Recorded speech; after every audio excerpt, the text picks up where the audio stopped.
Sans voix, chers téléspectateurs, bienvenue dans votre rubrique Parlons français.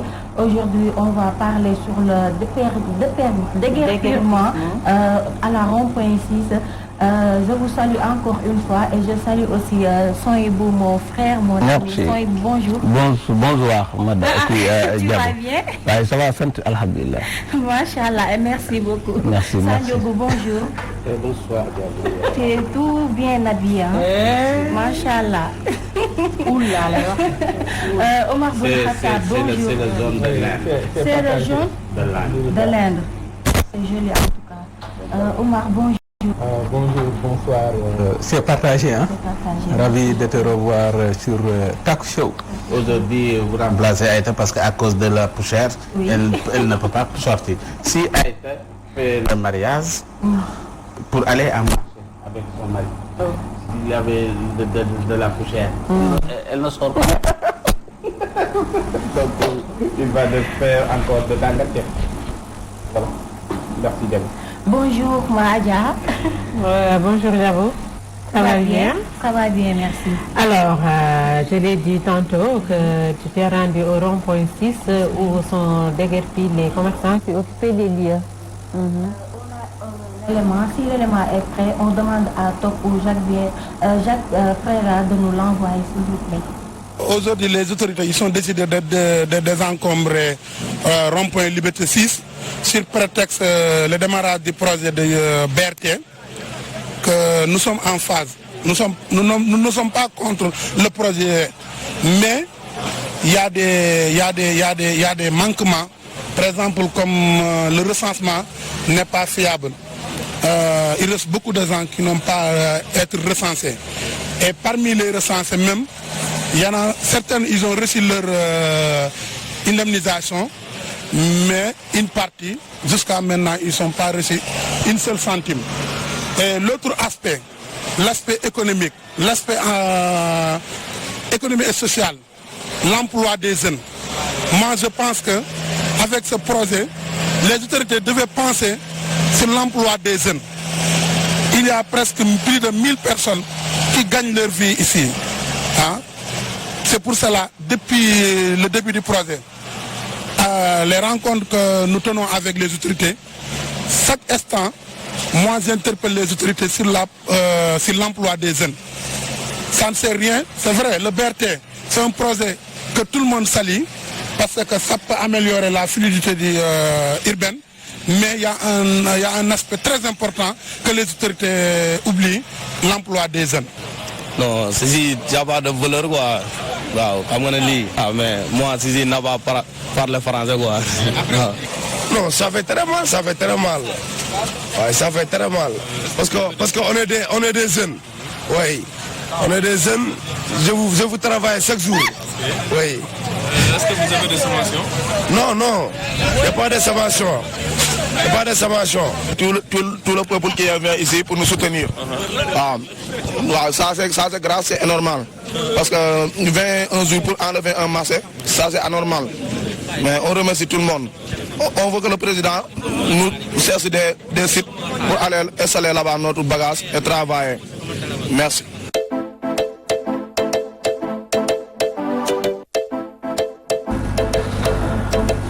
Voilà, chers téléspectateurs, nous l'avons tous vu. Adia, qu'est-ce que tu en penses? Jabo, pourquoi commencer par moi? Ça Tu donnes d'abord la plaisir. parole à Sohaibou. Non, Sohaibou, il est en train d'écrire, c'est pourquoi j'ai commencé à toi. En fait, moi j'ai un problème avec ce déguerpissement parce que tantôt les autorités disent qu'ils ont donné des sommations il y a depuis longtemps. Tantôt, les commerçants disent le contraire. Donc moi, je n'arrive pas à comprendre la situation. Mais de toutes les façons, vraiment, avec leur occupation, les piétons n'arrivaient pas à atteindre le trottoir. Donc maintenant, c'est fluide, la circulation est fluide là-bas, et du côté des piétons et du côté des voitures. Donc, moi, ça me va. Voilà. Avec plaisir. Omar Boun Khattab, qu'est-ce que tu en penses? Bonsoir d'abord. Bonsoir. Mon problème, c'est le contexte. Parce que dans le contexte où on parle de la crise économique, de la conjoncture dans le pays, au moment où le président Macky Sall dit que ces jeunes qui me critiquent, ils passent tout leur temps à boire du thé, ils ne travaillent pas. C'est en ce moment qu'on déguerpit des jeunes qui travaillent. Des jeunes qui occupent la circulation, c'est une occupation anarchique, c'est pas normal. Mais aussi c'est un mal nécessaire. S'ils quittent la rue, avant de les déguerpir, il faut leur trouver un lieu, un autre lieu, pour qu'ils puissent gagner leur vie. Mais des pertes de... On a dédommagé plus de 40%. Dédommager, moi, je ne veux pas parler de ça. Dédommager quelqu'un à coût, à combien? Le coût, c'est combien? De combien d'argent? C'est à hauteur de 50 et 60 000. 50 000, hein? 60 000. Qu'est-ce que cela peut régler? Je ne sais pas. Pour des jeunes commerçants qui... Mais Omar, force est de croire que aussi l'occupation n'était pas trop c'était trop gênant. C'était trop gênant. Tu sais, mais... Continue. Moi, je suis pas avec Omar parce que ce qu'il dit, c'est vrai. C'est vrai, oui. Parce que, Betty, il faut que c'est une chose. Parce que ce sont des jeunes qui ont... Eux-mêmes savent que ça, c'est pas normal. Ouais. Mais ils n'ont rien d'autre à faire. Parce que ici, pour trouver du boulot, c'est pas facile. Les formations là. Non, c'est que... depuis non, quand? mais quand quelqu'un fait son qui pour travailler et pour régler des problèmes, donc et puis on les a envoyé des outils, avant de sommation, donc des outils, ils ont récolté beaucoup d'argent sur eux, donc il faut que qu'on puisse aménager quelque part pour leur dire que voilà, il faut aller là-bas pour travailler. Mais déguerpir les jeunes comme ça, vraiment, ça c'est pas normal. Parce que ce sont des jeunes qui sont là-bas pour travailler. D'accord, nous tous, nous savons que là-bas sur le rond-point, c'est pas joli à voir. Mais aussi, il faut que l'État dit que vraiment, moi, ce que Omar a dit, le président Macky Sall a dit que les jeunes qui me critiquent boivent du thé. Même nous aussi, le président nous attaque parce qu'on boit du thé. Vous voyez? Moi, je me sens visé. Pendant ce temps, moi, je passe mon temps à le critiquer. Pendant le soir, ce temps, il dit que ces jeunes qui me critiquent, ils passent tout le temps à faire du thé. Pendant tout ce temps, il y a des jeunes qui ont fait tout pour avoir quelque chose et gérer leur famille. Et puis tu les déguerpis en donnant 60 000, 50 000. Dans 2 jours, les 50 000 vont te... Qu'est-ce qu'on va faire après? Donc il faut les amener là-bas pour régler pour les caser là-bas. Dans les qui... Il y a des espaces. Mais tous les espaces là, les mairies, vendent tous les espaces. Comme notre maire là-bas à Guédiawaye, qui a 60 mètres qu'il mesure. Actuellement, il veut vendre il veut arrêter cette information-là. La mosquée de Guédiawaye. Mais il faut arrêter ça. Il faut arrêter. Ah oui, il va me donner une sommation. Maintenant, parce que si ce plateau-là, nous tous, si on donne une sommation, on le partage. On le partage. Vous voyez, il faut que tu parles. Non, l'information n'est pas encore confirmée. Non, mais quand même. C'est pas encore confirmé. Oui. Mais en tout cas, il faut que le président règle le problème des commerçants. Parce que ce sont des jeunes travailleurs, ils n'ont pas allé pour voler. Leur maison vers les HLM Grand Médine. Est-ce que qu'il y avait leur maison vers les HLM Grand Médine? On a déguerpi des gens là-bas. D'accord, mais on leur a donné de l'argent. C'est pour qui? Mais ni 50 000 francs sur une place. Ces gars gagnent parfois plus de 60 000 dans moins de 5 jours. Ah bon? Ah oui? Oui. Ah oui, ils travaillent. Ils gagnent plus. Vraiment, ils gagnent plus. Tu leur donnes 50 000 francs. Qu'est-ce qu'ils vont faire avec les 50 000 francs? C'est pas ça. Moi, je suis contre l'occupation anarchique. C'est pas l'occupation anarchique, je suis contre. Je suis pour les déguerpir. C'est pas la mairie de La terrain de Grand Yoff et la terrain de Khadia. La terrain de Khadia. Non, elle est sur le bon point. On va laisser Omar continuer. Moi, je suis contre l'occupation anarchique. Il faut avoir le courage de le dire. Le déguerpissement aussi, c'est vrai. Mais le problème, c'est que quand on leur déguerpit, mais il faut leur trouver un autre lieu pour pouvoir gagner leur vie. Mais eux aussi, ces commerçants doivent accepter d'y aller. Parce que Donc, on a si vu on les donne des qui, ils vont accepter. non, mais on a déjà vu que c'est avec Khalifa Sall, avec les c'est pas la même chose. C'est pas la même chose. C'est pas sérieux ce que tu fais Qui là. fait du cinéma? Tu ne crois même pas ce que tu dis là. Je te le dis, tu je n'y l'ai. crois Non, pas. non, Betty, Sérieux, ce ça? que tu dis, vous êtes en train de dire que ce que je dis, je l'ai dit comme ça. Non. Moi, je dis bien que même eux savent que ce qui est là-bas, c'est pas normal. Même eux le savent. Mais ils n'ont pas d'aucun moyen, mais ils ont trouvé là pour travailler. Donc si le président doit donner du travail à ces jeunes, il ne peut pas leur donner de travail. Ces jeunes créent avec leur idée, leur emploi. Donc il faut que le président... Moi, ce que je demande, il faut leur avec trouver son projet de BRT, solutions, faire aussi les encadrer, mais aussi... Le français est très net. C'est ce que je voulais dire. Mais moi, la solution, c'est pour moi, il faut leur trouver d'autres liens, il faut leur donner des solutions, mais aussi, il faut les aider à accomplir leur boulot, à faire bien leur travail, mais aussi à gagner leur vie. Parce que il faut se dire la vérité, hein. C'est pas, mais c'est pas, ça n'arrive pas à sortir. c'est pas facile. Tu sais, quand on est père de famille, on doit payer la location, la nourriture, l'école pour les enfants, s'occuper de la femme. Et se lever un jour pour recevoir une sommation qui vous dit que tu dois quitter aujourd'hui alors que tu gagnes vie.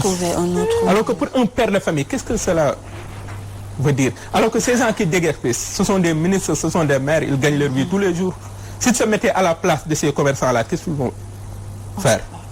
Ça veut dire qu'avant d'agir, il faut se poser certaines questions. Si c'était moi, le commerçant, qu'est-ce que je vais faire? Des fois, c'est un peu compliqué. Il faut faire la part des choses. Il ne faut pas être trop catégorique, quoi. Non, ça c'est pas puisque son Hibou m'a répondu en français. Non, ça, puisque son Hibou m'a répondu en français. Donc, son Hibou, qu'est-ce que tu en penses? Non, je demande à son Hibou. Il m'a répondu en français. Non, en français. On n'est pas dans la rubrique. Le débat, il est tellement intéressant que si on le faisait en Wolof, c'est ça. Voici que son Hibou a écrit sur son bout de papier. Adja, tu as vu? Oui. Oh là là. Non, si tu parles Wolof. Ça, je le dis. Parce que ce que je voulais dire, je ne peux pas le dire en français. C'est pour cette raison que je me suis mais il faut attendre son Hibou. C'est comme son Hibou, tu as la parole. C'est pas comme c'est compliqué. Olof la lii laay wax. Non, si tu parles Wolof, je parle. Ah, mais yow c'est lii du sa rubrique ça. Mais il faut le ñamal en Wolof. Un petit peu. Pour que je puisse. Non. Non, Adja, faut laisser son Hibou parler. Parler quoi? Mais ça, il faut parler. Si, on n'est pas français, on est des Sénégalais. Il faut essayer, s'il te plaît, toi Oustaz Assane aussi. Diouf maa ngi lay nuyu. Oustaz Diouf, si tu parles Wolof, je vais parler Wolof. Man sama xalaat mooy. Ma ne sama xalaat dama ne lii nga xam ni moom la ñuy mandat ñii di wax déglu ma la bu baax. Non, ça, faut attendre. Kon nan arrêté. Non, la bu waxee Si quelqu'un le fait, tu vas pas. comme si tu parles non mais il faut qu'il parle français. Tu as commencé à parler français, tu n'as qu'à continuer. Ton rubrique, on va revenir sur ces choses-là parce que ce sont des Non, on peut pas. Non, on peut c'est pas. des victimes du net. Parce que le BRT, le président a vu le BRT sur le net. C'est les victimes du net. kon jox ko mu wax. Non. Tu as la soo ko mën baal ma wax sama xalaat. Victime du net. Les fautes, on s'en fiche. Ouais. C'est pardonné chez vous et ça ñoom, c'est pas grave. Mais c'est Donc tu dis ce que tu fais. waaye man loolu mooy sama philosophie ci émission bi man loolu laa fi dox. baal ma wax li may kii rek. non si tu Vous parles n'êtes pas des journalistes. waaw. Donc. yaa raw journaliste. sama xalaat mooy xam nga xale yi. non man it sama xalaat non ça boo fi waxee sa xalaat on permet à Sohaibou de parler wolof. On faut pas faire ça. Non, ça, on va pas l'accepter. En tout cas, moi, vraiment, je ne peux pas expliquer ce qu'il y a dans ma Il y tête. a dans la tête en français, oui. Parce que je ne comprends pas, je ne peux pas utiliser les vrais mots. Parce que les vrais mots... Est-ce que ñu ñamal ci olof bi rek? Non, il faut nous donner... Non, ça Diop, non. Mais Adja, non, Adja, faut pas faire ça. 3 minutes. Non, on va pas l'accepter ça. Parce que bëti li ñuy wax ne dafa am solo am na ñoo xam ne tey ñu ngi bëgg a dégg li ñuy wax te xamuñu. Il faut la laisser parler. am na ñu ko bëgg a dégg. ñamal leen Les commerçants. waaw ñamal leen ay bawol lañ. Vraiment, vous voulez entendre ce qu'ils vous disent Tu dis, en wolof. tu dis comme tu l'entends. Il y a des commerçants qui ne comprennent vous pas les commerçants, la langue il française. faut que vous savez que c'est Betty votre ennemi.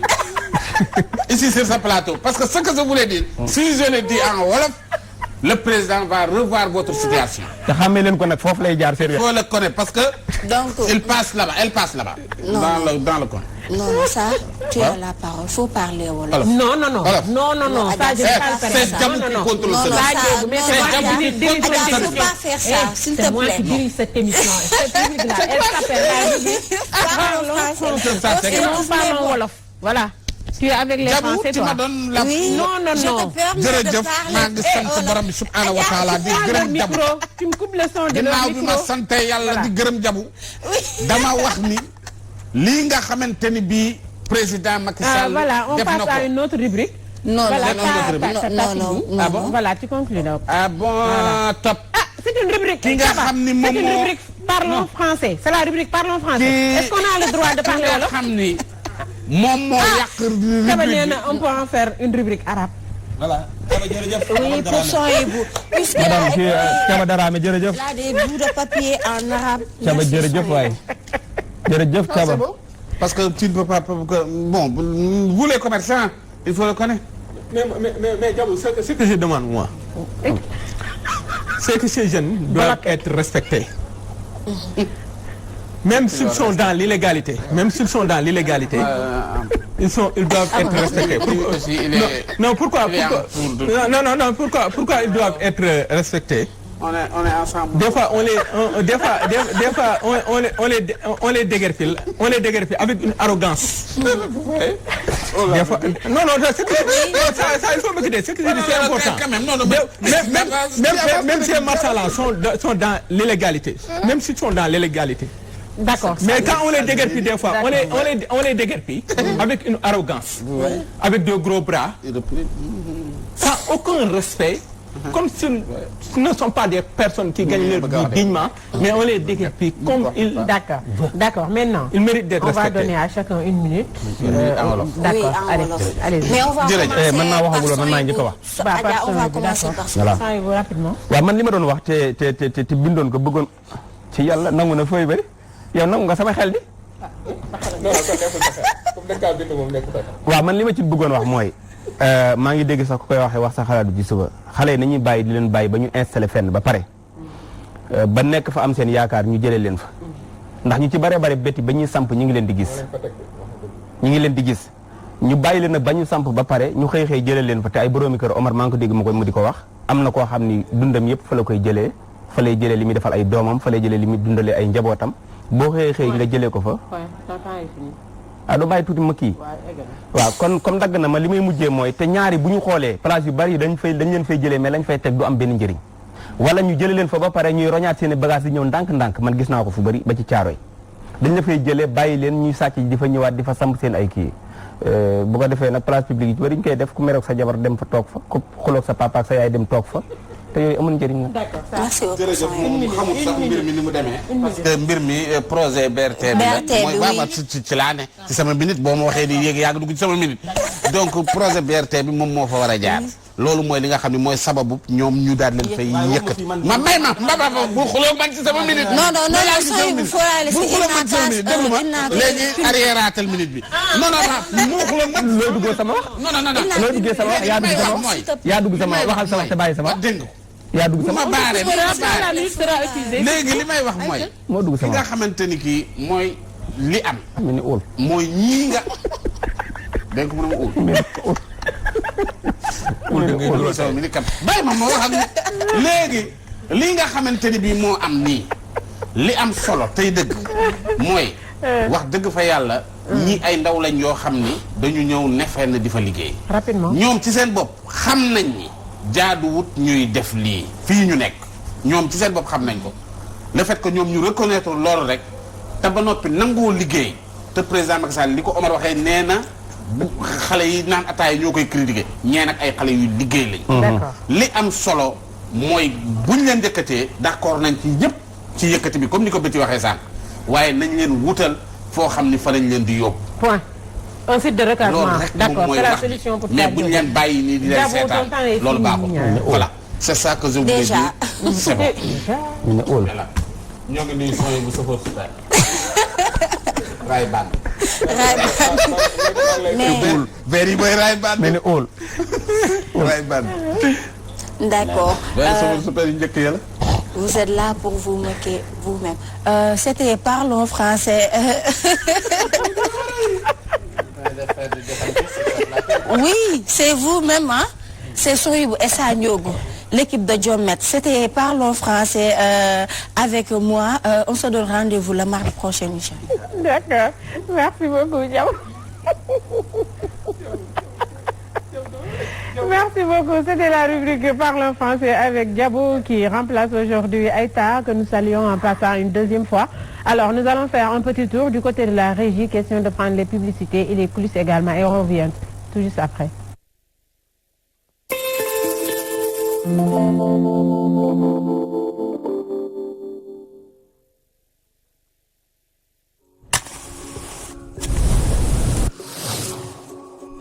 ngir jootaayu lekk bu nekk doon waxtu bànneex lobbu Maam Jaara Buso ngi leen di gunge lu ëpp 2 fukki at ci seeni biir kër féete ak kilomètre 18 ci yoonu Tëngéej fii ci Ndakaaru lobbu Maam Jaara Buso doon na bërëbu liggéeyukaay bu doomu réew mi moom te ñoom rek ñoo fay liggéeyee ci lépp lu jëm ci wàllum gaz ak li ko ëmb lu tolloog 200 ndaw di fa daan seen doole lenn rek yitteel leen mooy bokk ci li yokk koom-koomu réew mi ndaw yooyee sukkandiku ci cosaanu askanu Sénégal ak liggéeyu sell te wóor def li tax lobbu Maam Jaara Buso doon gaz bi gënal sénégalais yi li ñor suñu naataangoo yi ñuy liggéeyal bokk na si fu waay mënti nekk di jot ci